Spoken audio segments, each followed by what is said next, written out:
Bom, gente, então vamos lá, continuando nossas aulas sobre a história do Brasil republicano. Agora a última parte da República das Oligarquias, né? Vamos chegar lá na Revolução de 30. E aí eu estava no governo do Epitácio Pessoa, governou de 19 a 22. Acabou assumindo o governo justamente quando o presidente Rodrigues Alves acabou falecendo, não é? E da gripe espanhola, acabou entrando o vice, e o vice, o Delfim Moreira, acabou organizando as eleições que trouxe aí esse cara que era da oligarquia da Paraíba ao governo. Ele estava na época das eleições, para você ter uma ideia, gente, ele estava na época das eleições, né, 1918 para 19, na verdade 1919, ele era o representante do Brasil lá no Tratado de Versalhes, né, do final da Primeira Guerra Mundial. Então o Brasil é uma das potências vencedoras, né, da Primeira Guerra Mundial, e aí o seu representante era o Epitácio Pessoa. E aí então ele nem participou das eleições, ele pegou um navio de volta para o Brasil e assumiu a presidência da República. Veja como as eleições elas eram completamente, não é, já um jogo de cartas marcadas. Bom, é no governo do Epitácio Pessoa que a gente entra na década de 20. Quando a gente entra na década de 20, assim, uma série de segmentos sociais começam a se colocar na oposição em relação ao domínio daquelas velhas oligarquias que controlavam o Brasil por meio do voto de cabresto, do coronelismo, do lado do café com leite. Então, já tínhamos comentado no módulo anterior sobre o surgimento de uma burguesia industrial e de uma forte classe operária, principalmente, né, realizando aquelas greves de 1917 com um certo viés anarco-sindicalista. Então, agora as coisas dos anos 20 vão só se ampliar, né? Esse arco de grupos oposicionistas, pessoas mais ligadas a uma atividade mais industrial, a uma sociedade mais moderna, mais urbana. Por exemplo, né? Você tem lá em 1922, é um ano muito chave, 1922, né? É o ano do centenário da nossa independência, inclusive, né? O presidente Epitácio Pessoa faz um discurso que é um discurso pelo rádio, não é? Comemorando o nosso centenário da independência. É a inauguração do rádio no Brasil, inclusive, com esse discurso lá no Rio de Janeiro por parte do presidente. Bom, mas é nesse ano de 22 que ocorre, por exemplo, a Semana de Arte Moderna. Logicamente que isso tem muito mais a ver com a nossa aula de literatura aqui, né? Mas tem um diálogo sim com a parte de história, porque todos esses modernistas, seja lá para que lado, né, eles estejam assim defendendo suas ideias, né? Há um grupo mais progressista, de Oswald de Andrade, Mário de Andrade, há um grupo um pouco mais conservador, ligado a Plínio Salgado, né, a Cassiano Ricardo. Então esse pessoal, mas assim, indiferentemente dos lados que você olhe, esses modernistas já estão assim sinalizando um tipo de sociedade que eles defendem, um projeto que é estético, mas também é um projeto em termos de visão de sociedade mais moderna, né? No campo das artes é um movimento que já nos mostra um desejo por modernizações, por modificações, uma juventude que vem trazendo novos ideais. Então, teve a Semana de Arte Moderna em 1922, e no próprio ano de 1922 foi criado o Partido Comunista no Brasil. Veja que a União Soviética surge em 1922, não é? É ali então que o Lenin joga a ideia de que no mundo inteiro, né, deve se formar os partidos comunistas. E aí no Brasil surge o Partido Comunista Brasileiro, o PCB, naquele ano. Então aquele movimento operário que ele tinha mais um lado anarquista, pelas perseguições que os anarquistas iam sofrendo, principalmente porque a maioria deles eram estrangeiras, há leis então de deportação de estrangeiros, tem aquela famosa lei Adolfo Gordo, não é? Que diz que se um estrangeiro for pego em atividades políticas no Brasil, imediatamente ele é deportado, né? Então, rapidamente, os anarquistas eles vão sendo presos, contidos.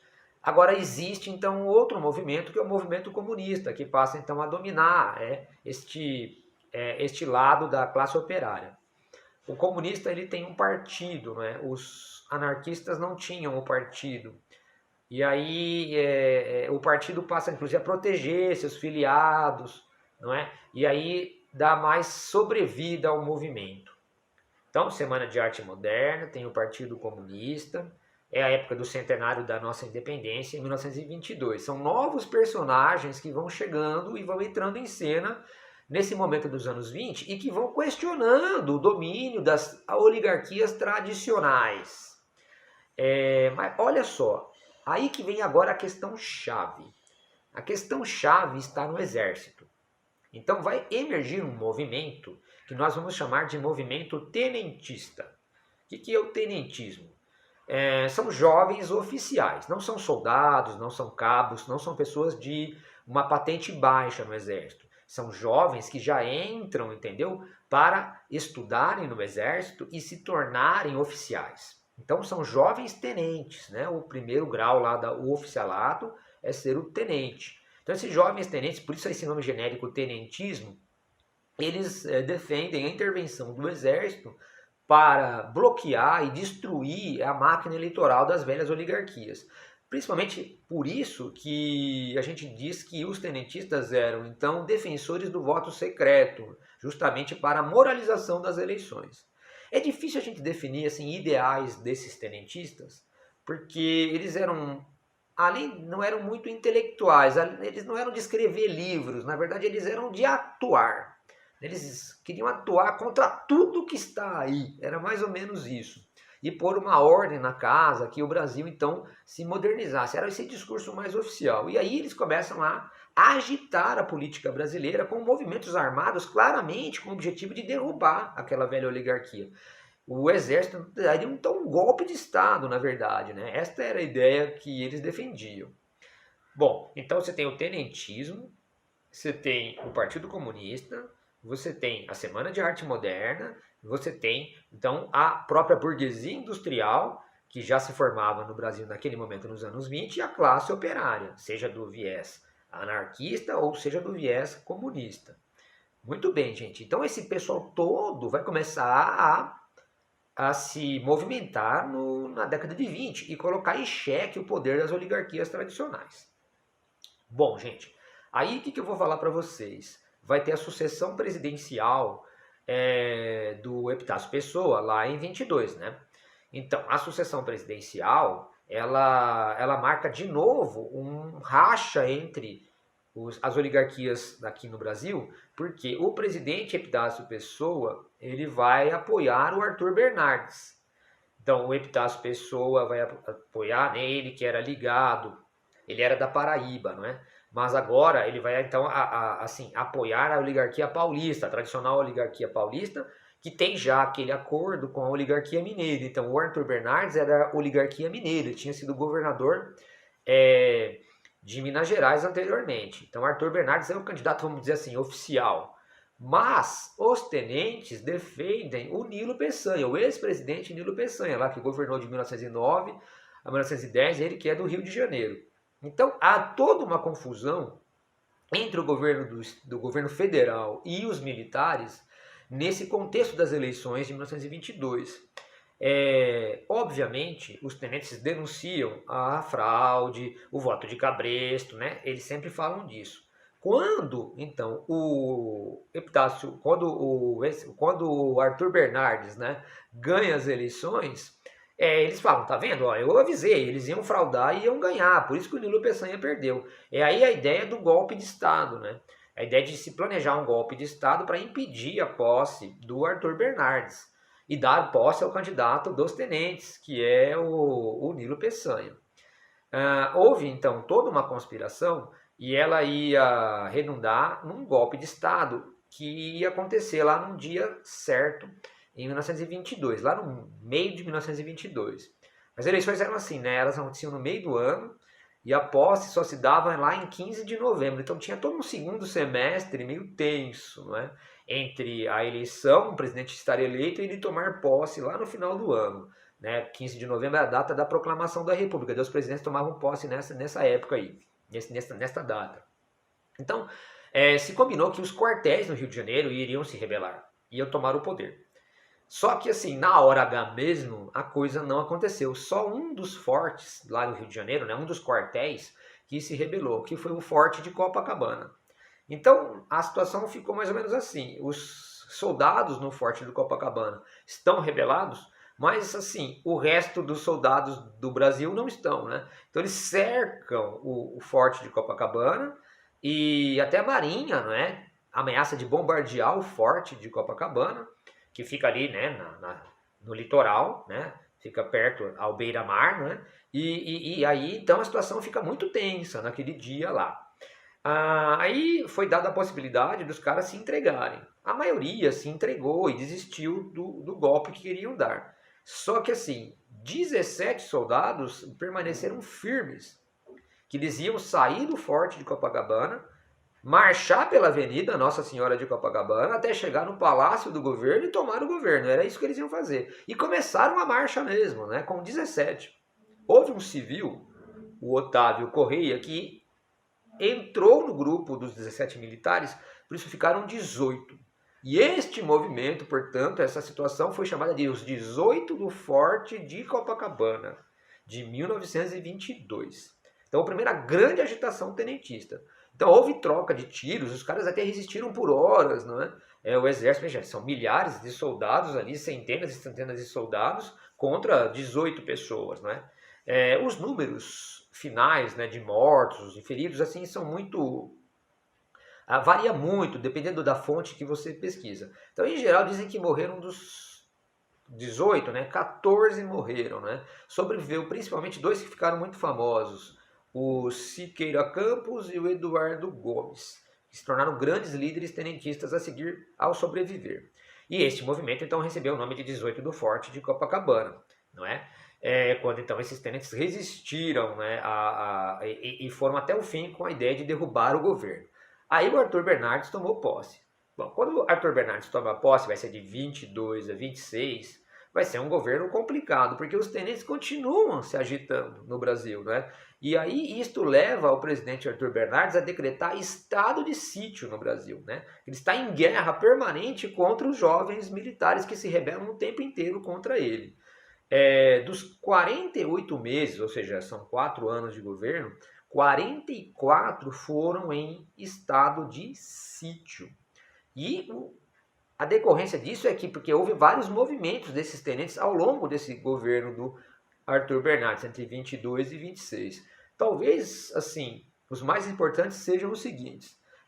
No Rio Grande do Sul havia um capitão, o Luiz Carlos Prestes, que era um dos líderes tenentistas. Há uma rebelião gaúcha em 1923. Forma-se então ali uma coluna de soldados chamada Coluna Gaúcha, liderada pelo Luiz Carlos Prestes. A rebelião gaúcha foi algo muito maior, né? Houve toda uma série de rebeliões no Rio Grande do Sul naquele ano, envolvendo vários líderes locais. Mas no final das contas, né, emerge esta coluna gaúcha de soldados que marcha, liderada pelo Luiz Carlos Prestes. É que em 24, logo a seguir, em São Paulo também é uma rebelião tenentista.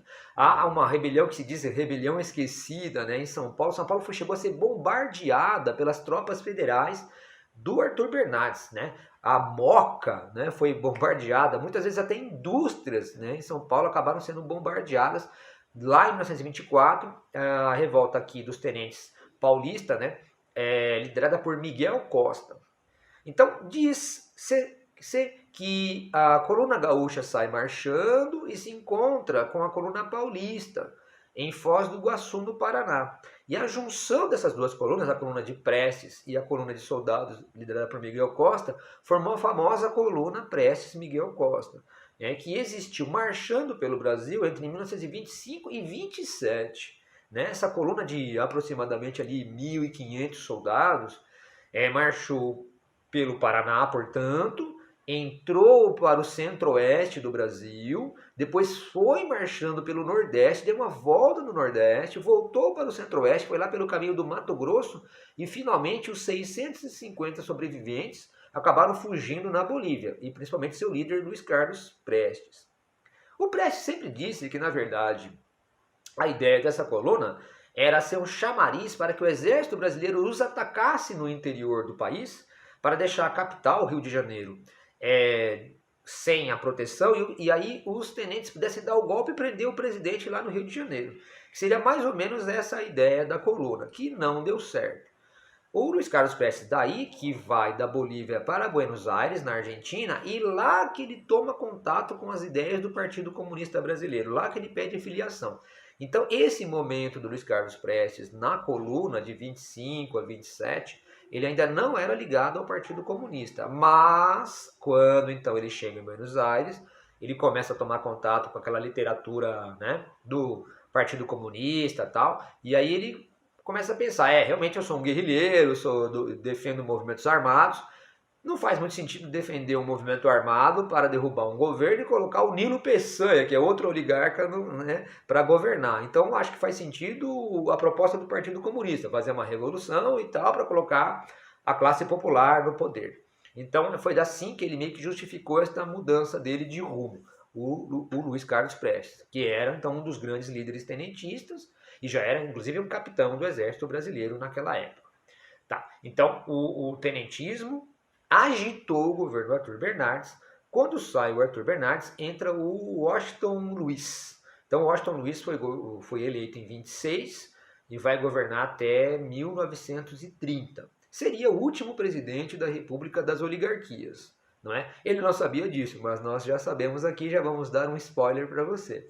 É que o Washington Luiz, até ele vem com um discurso mais pacífico, ele vem com a ideia de anistia, ele vem com a ideia de que não vai perseguir as oposições, como aconteceu no governo anterior. Mas eu acho que o governo anterior ele foi tão radical, ele foi tão infeliz, não é, na ideia de estado de sítio, de perseguição às oposições, que claramente há um rompimento, que o Washington Luiz não vai conseguir fazer mais, né, pacificar o país. Claramente há um pessoal querendo o fim daquele tipo de política no Brasil, a qual o Washington Luiz, que era da oligarquia paulista, então saiu o cara da oligarquia mineira, entrou o cara da oligarquia paulista. Aqui está funcionando certinho mesmo nessa época a tal da política do café com leite. E depois do Washington Luiz seria combinado então um mineiro a seguir, né? Seria mais ou menos por aí a coisa. É que, não é, aquele momento histórico do final dos anos 20 marcou em 1929 a queda da Bolsa de Valores lá em Nova York, né? A grande crise do capitalismo, a grande depressão da economia dos anos 30. E isto vai ser decisivo no governo Washington Luiz, não é? Porque o café ele vai ser muito afetado. Você lembra, né, que a Primeira Guerra afetou muito o café. Havia aquela questão do convênio de Taubaté, do Estado bancar o café. Acho que você se lembra, não é? Então o Washington Luiz estava muito preocupado que o café é central para a política de São Paulo. E que devido à crise de 29 pudesse haver algum tipo de mudança nos rumos da nossa economia. E aí então ele achou que não seria útil para São Paulo apoiar um mineiro para a presidência a seguir, que seria o governador de Minas à época, Antônio Carlos de Andrade. Seria ele, então, o cara indicado pelo Washington Luiz. Então ele rompeu, né, preocupado com essa questão do café, que os paulistas continuassem controlando a política brasileira por causa do declínio do café, e para que então o paulista pudesse comandar esse processo, né, naquele momento, ele rompe com Antônio Carlos, governador mineiro, rompe o pacto oligárquico e acaba indicando o próprio governador do estado de São Paulo à época, que era o Julinho Prestes, né? O Júlio Prestes, não tem nada a ver com o Luiz Carlos Prestes, tá bom? Né? O Júlio Prestes, para a presidência. Então há um rompimento e que então o governador mineiro Antônio Carlos não aceitou nem ferrando isso, né? Ficou muito revoltado com esta suposta traição do Washington Luiz e acabou então indicando, compondo uma chapa concorrente, né? Ele acabou compondo uma chapa concorrente com o governador lá do Rio Grande do Sul, que era o Getúlio Vargas. Né? O Getúlio Vargas já tinha sido, inclusive, ministro da Fazenda, né, da Economia, do próprio Washington Luiz. Né? O Getúlio Vargas, então, acaba sendo um cara que compõe com o líder mineiro Antônio Carlos de Andrade, e ele é o cabeça de chapa, né, o candidato à presidência. Ele era do Rio Grande do Sul, com apoio de Minas Gerais. Eles encontram até um vice da própria Paraíba, que era o João Pessoa, parente do ex-presidente Epitácio Pessoa, né, como vice. Eles formam essas três oligarquias brasileiras, né, Rio Grande do Sul, Minas Gerais e Paraíba, a famosa chapa da Aliança Liberal, né, a chapa da Aliança Liberal. Então, temos ao longo do final do governo do Washington Luiz, ele apoiando o paulista, o Júlio Prestes, para a presidência, e temos uma chapa concorrente com Minas Gerais, Rio Grande do Sul, oligarquias importantes, a Paraíba, né? É encabeçada a chapa pelo Getúlio Vargas, né? É muito interessante, então, que é uma eleição que marca exatamente este racha entre as oligarquias, essa divisão que o país tinha. E, evidentemente, assim, quem fraudar mais ganha, né? O Júlio Prestes venceu, tendo aproximadamente 1 milhão de votos, né, contra aproximadamente os 800 mil votos do Getúlio Vargas. Então, como eu disse para vocês, as eleições são no meio do ano, né, e a posse é só lá no final do ano, lá em 15 de novembro, na data da proclamação da República, neste feriado. Então, neste inteirinho, nesse meio tempo, é que as coisas não se reconciliaram, né? Normalmente havia uma briga entre as oligarquias, mas depois das eleições eles se reconciliam e as coisas se pacificam. Não houve uma pacificação, né? Houve uma política por parte do presidente Washington Luiz de perseguir as pessoas que se candidataram pela Aliança Liberal e utilizar aquela prática de ter aquela comissão, né, aquela comissão verificadora de poderes, né, que na verdade contava os votos, né, e organizava as eleições. E como o presidente controlava aquilo, ele fez com que os candidatos eleitos pela Aliança Liberal para deputado, né, para senador, fossem cassados, né, não pudessem ser diplomados, assumir o cargo, né. Ele chamava isso na época de degola, né. Então você anulava esses candidatos, né, a candidatura desses candidatos. Isso aí gerou um clima de praticamente guerra no Brasil entre os dois lados. E houve um estopim.